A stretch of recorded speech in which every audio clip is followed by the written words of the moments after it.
Nunca fui alguien que llamara la atención. Desde que tengo memoria, aprendí a deslizarme entre las sombras del mundo como un pensamiento fugaz, como el suspiro que se pierde entre otros suspiros. Mi nombre es Luis Fernando, tengo 28 años y trabajo desde hace 6 en una tienda de disfraces que huele a polvo, goma quemada y recuerdos enmohecidos. La gente rara vez entra, salvo en octubre o cuando algún colegio organiza funciones escolares. Los estantes, repletos de máscaras viejas, capas desteñidas y pelucas que parecen tener vida propia, son los únicos testigos constantes de mi existencia. La tienda se llama Fantasía Total, aunque no hay nada total ni fantástico en ella. Está en una esquina olvidada de un vecindario de clase media tirando a pobre, con calles cuarteadas por raíces de árboles viejos y postes oxidados que apenas sostienen las lámparas. De día, el barrio es tranquilo, casi aburrido. Pero de noche, bueno, últimamente la noche tiene otro color. Todo empezó hace unos 2 meses. El primero fue un niño de 7 años, Rubén se llamaba. Iba a la escuela 2 calles abajo. Desapareció una tarde sin dejar rastro. Luego vino Natalia, 8 años, desaparecida a plena luz del día. Después vinieron otros. Uno a uno, como si los arrancaran de la realidad y los echaran al olvido con una sonrisa torcida. En cada caso, después de días de angustia, aparecían los cuerpos en lugares distintos, una obra en construcción, el contenedor de basura de un parque, una bodega abandonada. Todos con algo en común, el rostro pintado como el de un payaso. La boca extendida hacia los oídos con líneas negras temblorosas, los ojos delineados con círculos que goteaban hacia abajo como si lloraran tinta. Y junto a cada cuerpecito, un dibujo infantil, con crayones chillones, mostrando al mismo personaje grotesco de sonrisa inmensa y dedos largos, a veces solo, a veces de la mano con el niño asesinado. Siempre había una frase escrita con una caligrafía torpe, entre juego y amenaza: este no quiso reír. Los periódicos lo bautizaron con ese apodo maldito, Mimosín. Como si se tratara de un chiste cruel, una caricatura de asesino. Pero no había nada gracioso en los cadáveres, en las marcas de estrangulamiento, en las huellas de forcejeo, ni en la desesperación de los padres que seguían pegando carteles de "se busca", como si la esperanza no se les hubiera ya secado por dentro. No sé por qué empecé a obsesionarme con los dibujos. Al principio pensé que era el morbo común, ese impulso enfermizo de ver de frente el horror con la comodidad de saber que uno está fuera del alcance. Pero pronto comencé a guardar recortes de los periódicos, a escanear los bocetos cuando aparecían en los noticieros, a imprimirlos, pegarlos en la pared trasera de la trastienda. Algo en ellos me llamaba, como un eco distante. Empecé a notar patrones, la forma de las manos, siempre más grandes de lo normal. El detalle de los ojos, con pupilas diminutas, como alfileres. Y sobre todo la sonrisa, amplia, forzada, como si doliera mantenerla. No lo entendía del todo, pero esos dibujos me resultaban familiares. No de esta vida, quizá, sino de un recuerdo nebuloso que se escondía justo fuera del campo visual de mi mente. Yo siempre he tenido una memoria afilada, especialmente para los rostros. Podía ver una vez a alguien, incluso fugazmente, y después reconocerlo años más tarde. Por eso, cuando vi a mi nuevo vecino, algo dentro de mí se tensó. Se mudó un lunes por la mañana, mientras yo me escondía tras el mostrador, fingiendo ordenar más caras. Llevaba un sombrero de ala ancha y una camisa havaiana ridícula para el clima, pero su sonrisa era lo que destacaba. No era una sonrisa falsa, de esas que se cuelgan en la cara para disimular la incomodidad. Era amplia, generosa, como si estuviera permanentemente encantado con el mundo. Ayudó a los de la mudanza, saludó a todos los que pasaban y hasta le regaló un dulce a la hija de la vecina del quinto. Se llamaba Julián. Lo supe porque se lo dijo al administrador del edificio con voz alegre, mientras le explicaba que trabajaba con niños, que hacía animaciones, que le encantaba verlos reír. Verlos reír. Esa frase se me quedó clavada en la mente como un alfiler oxidado. Días después, vi que colgaba un disfraz de payaso en su tendedero, en el balcón. Era uno de esos con pantalón abombado de colores, grandes botones rojos, y una peluca naranja que el viento sacudía como si tuviera vida propia. Una tarde, lo vi pintarse la cara desde la ventana, aplicando maquillaje blanco con esponja, delineando cuidadosamente la boca y los ojos. Lo hacía con una delicadeza casi artística, como si estuviera preparando un ritual. Y cuando se vio en el espejo, sonrió, y esa sonrisa fue exactamente igual a la de los dibujos. Sentí un escalofrío que me recorrió desde el cuello hasta los pies, como si una mano invisible me hubiera acariciado la columna vertebral. Me convencí, en ese instante, de que Julián era Mimosín. No podía ser coincidencia. Nadie que sonriera así, nadie que supiera delinear esa misma boca exacta, podía ser inocente. Pero lo que más me perturbó fue algo que no quise admitir en ese momento, algo que solo ahora me atrevo a confesar. Una parte de mí también quería sonreír. Era como si su presencia despertara algo en mí. Un eco, un zumbido lejano, una risa que no se oía pero que vibraba en el fondo de mi cráneo. Empecé a observarlo más de cerca, desde las sombras, desde la rendija de la puerta, desde el hueco entre las cortinas. Vi cómo hablaba con los niños, cómo les hacía pequeños trucos de magia, cómo les inflaba globos con formas de perritos o espadas. Y aunque todos parecían adorarlo, había algo en su mirada que no cuadraba. Algo sutil. Como si detrás del brillo amable hubiera una profundidad distinta, una oscuridad esperando paciente su momento de salir. Esa noche, cuando cerré la tienda y caminé de regreso a casa bajo las farolas parpadeantes, vi pegado en un poste un nuevo cartel, otro niño desaparecido. Y al pie del cartel, clavado con una chincheta oxidada, había un dibujo. Uno nuevo. El mismo payaso. La misma sonrisa. Y la misma frase, escrita con rojo, este no quiso reír.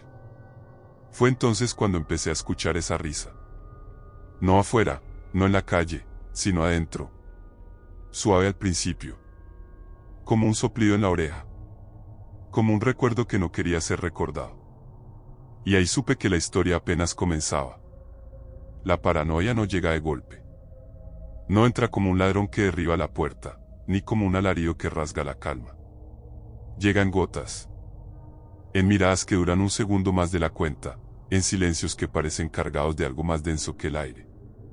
Se instala detrás de los ojos, como una neblina suave, y de pronto todo, absolutamente todo, parece esconder algo más debajo de la superficie. Desde que vi ese último dibujo, el que apareció pegado al cartel del niño desaparecido, comencé a vigilar a Julián con más atención. Ya no era simple incomodidad lo que me producía, era una certeza que no sabía cómo justificar.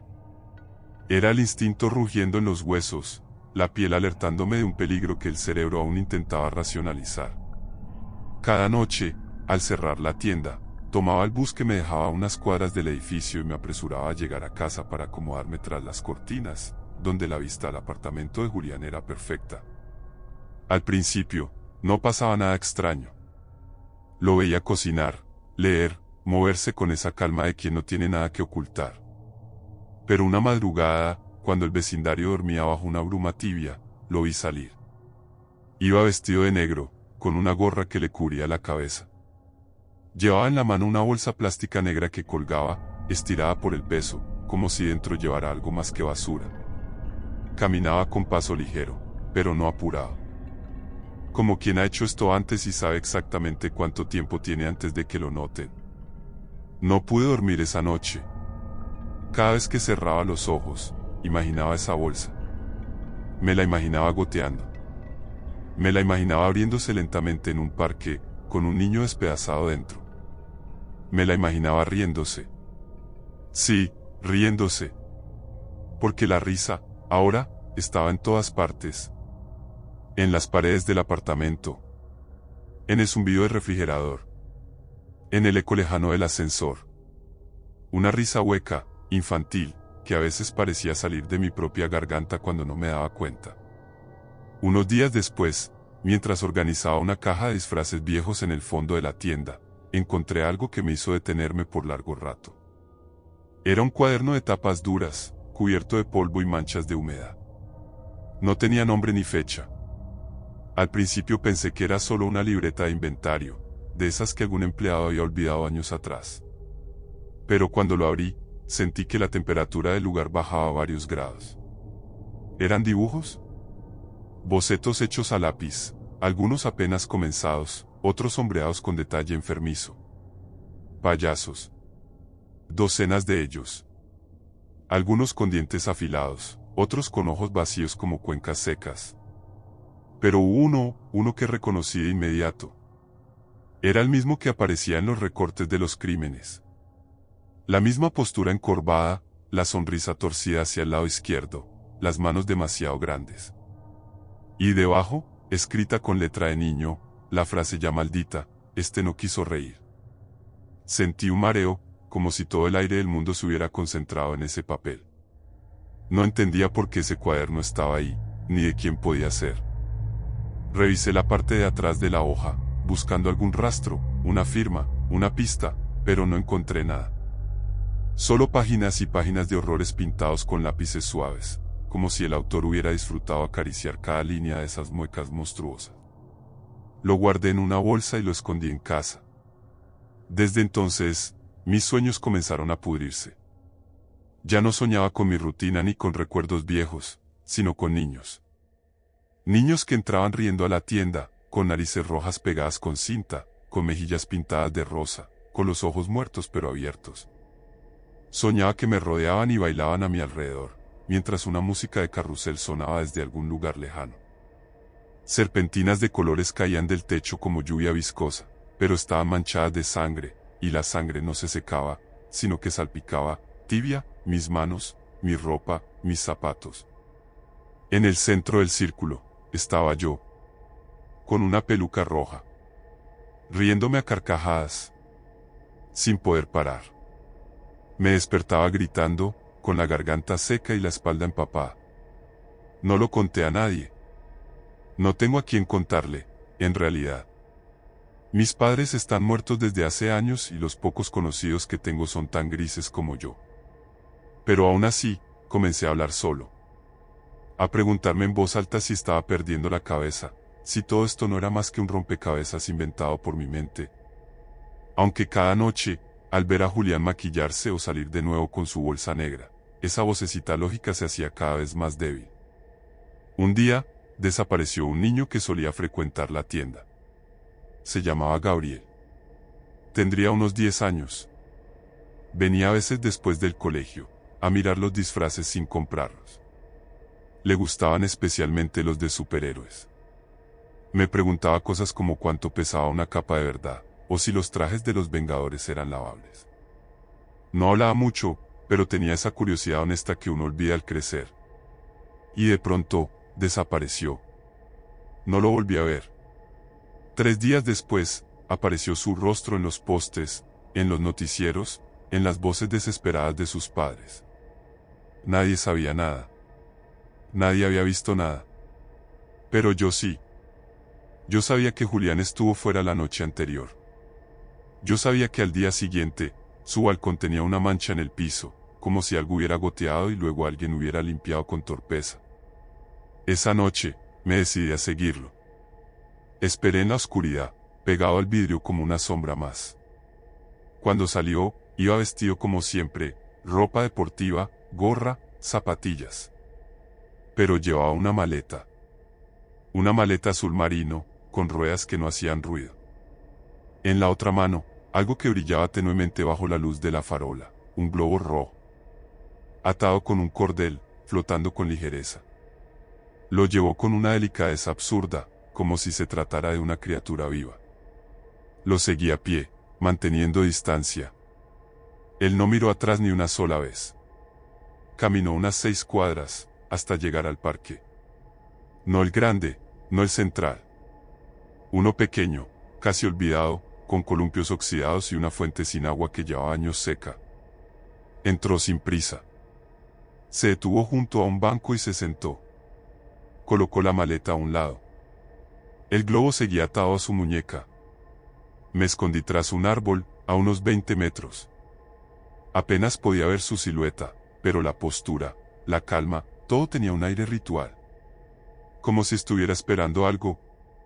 Como si eso no fuera una caminata cualquiera, sino una cita. El globo se mecía con la brisa. En algún momento, se llevó la mano al rostro y sacó algo del bolsillo. No logré distinguirlo del todo, pero era pequeño y redondo. Un espejo, tal vez. O maquillaje. Estuve allí casi una hora, temblando, sin moverme, sin saber qué hacer. Y entonces, justo antes de que me venciera el miedo, él se levantó y caminó hacia los columpios. Dejó el globo atado al banco. Y luego, desapareció. Literalmente. Caminó detrás de un seto, y no volvió a salir. Lo busqué con la mirada, con desesperación. Corrí de árbol en árbol, tratando de mantenerme oculto, pero él ya no estaba. Como si se lo hubiera tragado la tierra. Esa noche regresé a casa con el corazón hecho un tambor y los pensamientos envenenados. Estaba convencido. Él era mi Mosín. Tenía que serlo. Las piezas encajaban demasiado bien. La sonrisa. El disfraz. Los niños. El globo. La maleta. Todo. Aquella noche, después de seguir a Julián hasta el parque, no dormí. No podía. Me pasé horas sentado en el sofá, con el cuaderno de bocetos abierto frente a mí y los ojos fijos en aquella sonrisa deforme. Sentía que el dibujo me miraba, que los trazos, en su sencillez infantil, estaban a punto de animarse, de moverse, de hablar. Escuchaba risas. No del todo reales, pero tampoco del todo falsas. Como si el eco de mi obsesión hubiera adquirido voz propia. Me convencí de que no podía esperar más. De que la policía nunca haría nada a tiempo, de que si no me movía, si no actuaba, alguien más, otro niño, otra familia, terminaría roto, desaparecido, tragado por ese vacío rojo y silencioso que se llevaba a las víctimas sin dejar huella. Así que tomé una decisión. Esperé al martes. Julián tenía por costumbre salir cada semana a la misma hora, a dar clases de animación a unos niños enfermos en una fundación del centro. Yo lo sabía porque él mismo me lo había contado, una tarde en que hablábamos sobre nuestros trabajos. Me lo dijo con una sonrisa tímida, como quien no quiere presumir, y en ese momento me pareció una ternura. Pero ahora todo esto amable me parecía una máscara más. Lo vi salir, y esperé 5 minutos. Luego crucé el pasillo con pasos calculados, me aseguré de que no hubiera nadie en los alrededores, y saqué una llave maestra que había conseguido hacía años, cuando trabajaba para una empresa de mantenimiento. Me temblaba la mano al girarla en la cerradura, pero no me detuve. Había algo dentro de mí que rugía, que exigía ver, descubrir, comprobar.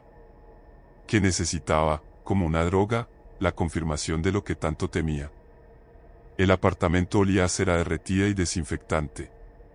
Todo estaba en un orden casi maniático, los cojines alineados con precisión, los cuadros colgados simétricamente, los libros apilados según tamaño y color. Me sentí intruso, ladrón, insecto. Pero avancé igual. Comencé por la sala. Nada extraño. Luego revisé los cajones del mueble bajo el televisor, controles, folletos de hospitales, algunos papeles médicos. Pasé a la habitación. Ahí, en el closet, encontré lo que buscaba. Una maleta negra, vieja, que contenía pelucas de colores, frascos de pintura facial, narices de plástico, guantes gigantes, y un par de zapatos descomunalmente grandes. Juguetes. Globos. Una cámara portátil, de esas que se usan para grabar presentaciones. Todo parecía propio de un animador infantil, y quizás lo era. Pero no pude evitar que algo dentro de mí se retorciera al tocar aquellas cosas. No era por lo que eran, sino por lo que representaban. No podía mirar una peluca roja sin ver una mueca ensangrentada. No podía sostener un globo sin escuchar el chillido de los neumáticos en el pavimento de mis sueños. La línea entre lo inocente y lo horrendo se había vuelto demasiado delgada. Entonces la vi, una caja metálica, gris, con esquinas golpeadas y un candado oxidado que parecía haber visto mejores días. Estaba bajo la cama, medio cubierta por una manta vieja. El candado era grueso, antiguo. De esos que no se abren sin violencia o sin la llave exacta. Me acerqué, la toqué, y la sensación fue instantánea, un escalofrío, como si algo al interior pulsara, respirara, esperara. No logré abrirla. La dejé allí, con el corazón a punto de romperme el pecho. Esa noche, lo confronté. Toqué la puerta con las manos húmedas de sudor, los nervios latiéndome en los oídos. Él abrió con su expresión habitual, esa que mezcla simpatía con desgano. Le dije, con una voz que no parecía mía, que necesitaba hablar, que sabía lo que estaba haciendo, que lo había visto, que no podía engañarme más. Que todo apuntaba a él, que no había forma de negarlo. Que yo sabía que era Mimosín. Se quedó en silencio unos segundos. Luego se rió. Pero no fue una risa malévola ni burlona. Fue una risa genuina, casi cálida. Como si le hubiera contado el chiste más absurdo del mundo.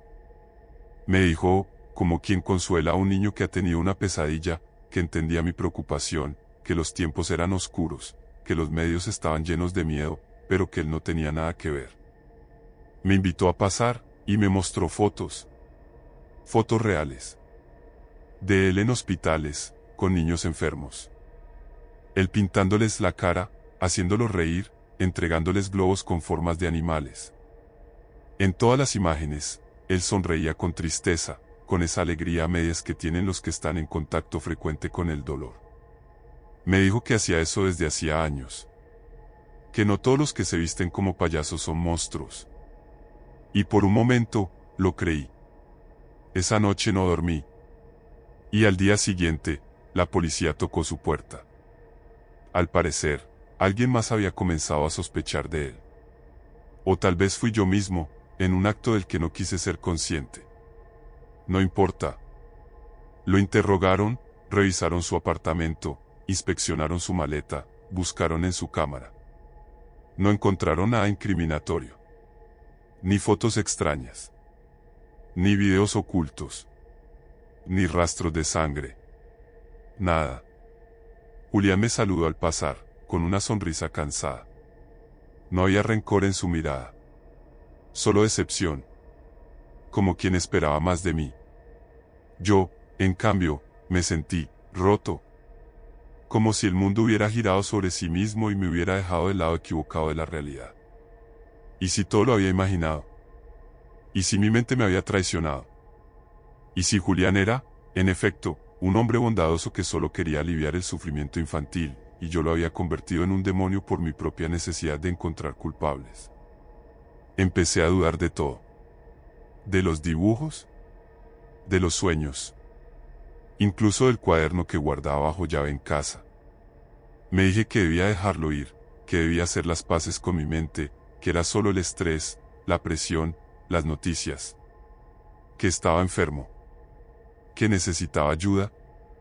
Hasta que, un par de días después, mientras limpiaba una vieja bolsa de utilería en el trastero de la tienda, lo encontré. El disfraz.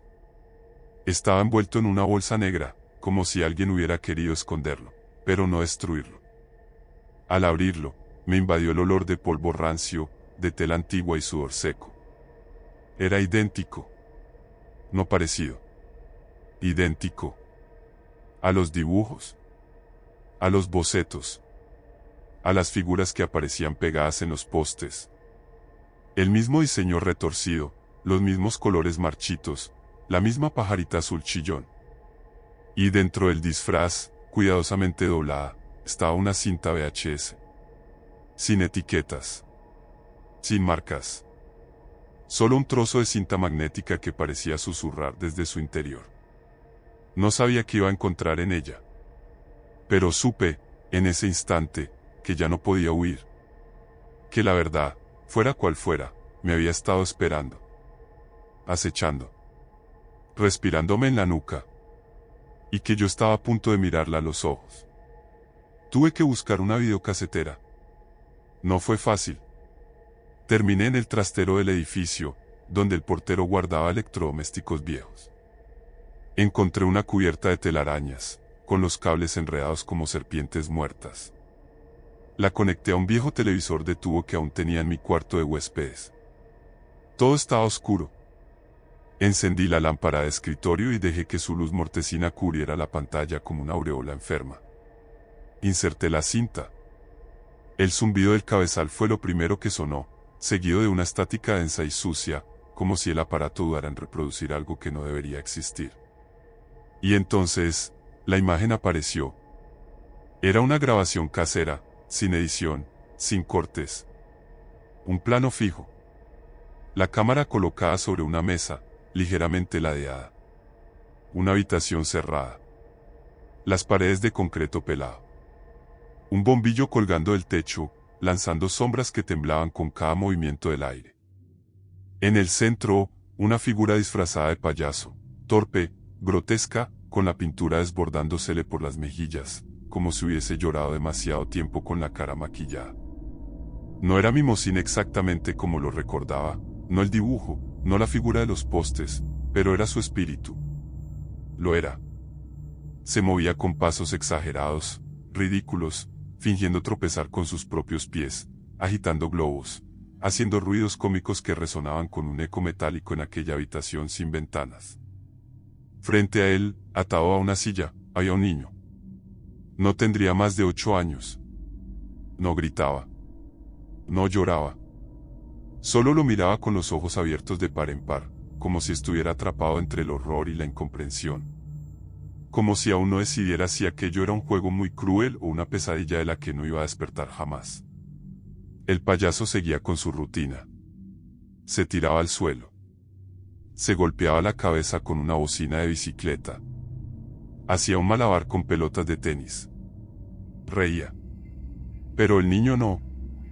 El niño nunca se rió. Y entonces, el cambio. No fue abrupto. No hubo corte ni sonido. Solo una transformación progresiva, una mutación del ambiente. El payaso se detuvo. Se quedó de pie frente al niño, inmóvil, como si hubiera sido desconectado. Luego inclinó la cabeza hacia un lado y caminó lentamente hacia él. La cámara seguía grabando, silenciosa, cómplice. Lo que ocurrió después no lo voy a describir en detalle. Basta con decir que el espectáculo terminó. Que la función concluyó con un acto final que no tenía risas, ni aplausos, ni redención.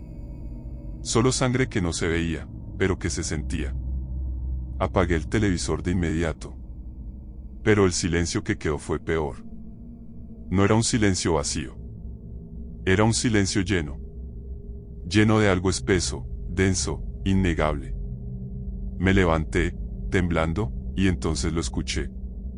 Mi voz. No la que tengo ahora. No esta voz de adulto que se ha ido quebrando con los años. No. Era la voz de un niño. Una voz que reconocí con un golpe seco en el pecho. Decía algo, bajito, casi como un murmullo. Suplicaba. Suplicaba entre sollozos, como si intentara calmar a alguien, o calmarse a sí mismo. Y entre esas frases rotas por el miedo, había una que me paralizó. Ríe conmigo, Luis. Si no ríes, tú también morirás. Y entonces lo recordé. No fue como una revelación cinematográfica, no hubo un destello ni una música de fondo que acompañara la iluminación. Fue más bien un colapso. Una grieta que se abrió en mi memoria y dejó salir una avalancha de imágenes, sonidos, olores. El sótano de mi antigua casa. El polvo flotando bajo la luz del bombillo. El calor pegajoso del verano. La risa falsa, hinchada, que venía desde las profundidades. Y mi hermano mayor, vestido de payaso. Lo vi de nuevo, como si estuviera allí otra vez. Aquel día. Yo, escondido tras unas cajas, tapándome la boca con las manos.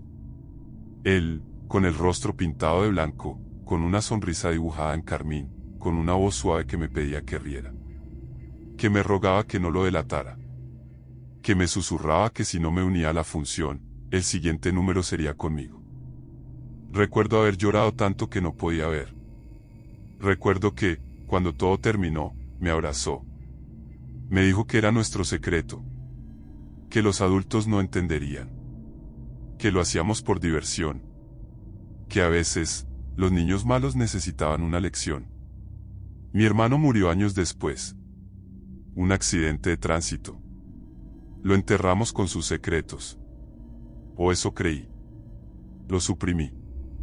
Borré todo. Mi mente hizo lo necesario para sobrevivir. Pero no lo olvidé del todo. Porque algo dentro de mí quedó roto. Como una cuerda afinada en la nota equivocada. Algo que se quedó dormido, esperando. Y ahora, todo tenía sentido. Julián no era Mimosín. Nunca lo fue. La figura que proyecté sobre él era un eco, una sombra que necesitaba un cuerpo. Fui yo. Siempre fui yo. Los dibujos. Las risas en la noche. Las desapariciones. Todo venía de mí. De mi mano. De mis sueños, que ya no eran sueños. De mis paseos nocturnos, que no eran simples caminatas. Yo era el que había estado reescribiendo aquella vieja obra. Yo era el que necesitaba que se rieran. Porque si no lo hacían, si no reían. Abrí el cajón del baño y saqué la pintura. Aún conservaba los colores. Me miré en el espejo. El rostro que me devolvía la mirada no era el mío. Era otro. Era antiguo. Era inevitable. Mis manos comenzaron a pintar. Primero el blanco, extendido como una máscara funeraria. Luego el rojo, trazando una curva absurda, grotesca. Después el azul, delineando los ojos con la precisión de un cirujano. No temblaba. No dudaba. Detrás de mí, la luz parpadeó. Sonreí, mientras la imagen en el espejo comenzaba a deformarse con cada brochazo. Gracias por escuchar hasta el final. Si te gustó la historia, te invito a suscribirte y dejar tu like. Nos vemos en el próximo relato de los juegos siniestros de Charlie.